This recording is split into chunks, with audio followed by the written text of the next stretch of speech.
আসসালামু আলাইকুম। আপনাদের সাথে শেয়ার করব চুলের যত্নে ঘরে তৈরি করুন প্রাকৃতিক উপাদানে হার্বাল তেল। এ তেল ব্যবহার করার মাধ্যমে নতুন চুল গজাতে সাহায্য করবে এবং চুল পড়া বন্ধ করবে। চুলের যে কোনো সমস্যার সমাধান হবে ইনশাল্লাহ। আপনারা বাসায় ব্যবহার করে দেখতে পারেন।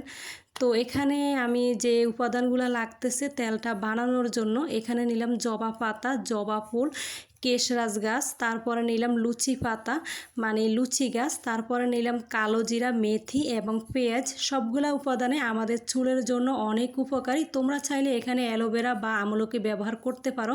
তো এ পর্যায়ে আমি সুন্দর করে তোমার পাতাগুলোকে ভালো করে পরিষ্কার পানিতে ধুয়ে নেব। এটা হলো কেশরাজ গাছ। আর তোমরা যদি এই কেশরাজ গাছটা না চিনো, যারা মুরব্বি আছে বাড়িতে তাদেরকে বললে তারা তোমাদেরকে দেখিয়ে দেবে। তো এই পর্যায়ে আমি সুন্দর করে এগুলাকে ভালো করে ধুয়ে নেব। তো এই পর্যায়ে আমি শিলপাটায় সুন্দর করে এগুলাকে মিহি করে বেটে নিব।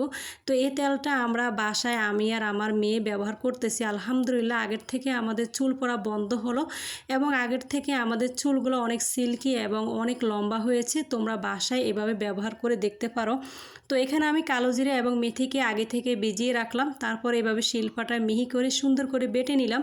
তো এই পর্যায়ে আমি এখানে একটা পরিষ্কার একটা পাতিলে তোমার 200 গ্রাম তেল মানে নারিকেলের তেল নিলাম। একে পর্যায়ে তেলটাকে আমি সুন্দর করে ঢেলে দিলাম। তারপরে দিলাম এখানে সরিষার তেল অর্ধেকটা দিয়ে ভালো করে এভাবে তেলটা যখন গরম হয়ে আসবে তখন এই পর্যায়ে যত উপাদানগুলো আছে সবগুলা উপাদান তোমরা এভাবে দিয়ে দিবে। তো ভালো করে তোমরা নেড়ে ছেড়ে দেবে। 30 মিনিট ভালো করে তোমরা ফুটিয়ে নেবে। যখন দেখবে তেলটার ঘ্রাণটা সুন্দর একটা ঘ্রাণ বাইর হইতেছে, তো এই পর্যায়ে তোমরা নিচে নামিয়ে নেবে। তেলের কালারটা যখন এরকম হয়ে আসবে দেখো, তখন তোমরা ঠিক নিচে নামিয়ে নেবে। তো এই পর্যায়ে তোমরা এখানে একটা চাকনির সাহায্যে সুন্দর করে তেলটাকে এভাবে ছেঁকে নেবে। তো আমি এখানে একটা চামচের সাহায্যে সুন্দর করে তোমার চেপে চেপে তেলটা বাহির করে নিলাম। তোমরা ঠিক এভাবে করতে পারো। তো এ পর্যায়ে আমি তেলটাকে সংরক্ষণের জন্য সুন্দর করে একটা কাঁচের বোতলে এভাবে রেখে দেব। তেলটা যেন না পড়ে নিচে একটা প্লেট দিয়ে নিলাম। তো দেখো কি সুন্দর হয়েছে তেলের কালারটা। তোমরা ব্যবহার করতে পারো। এটা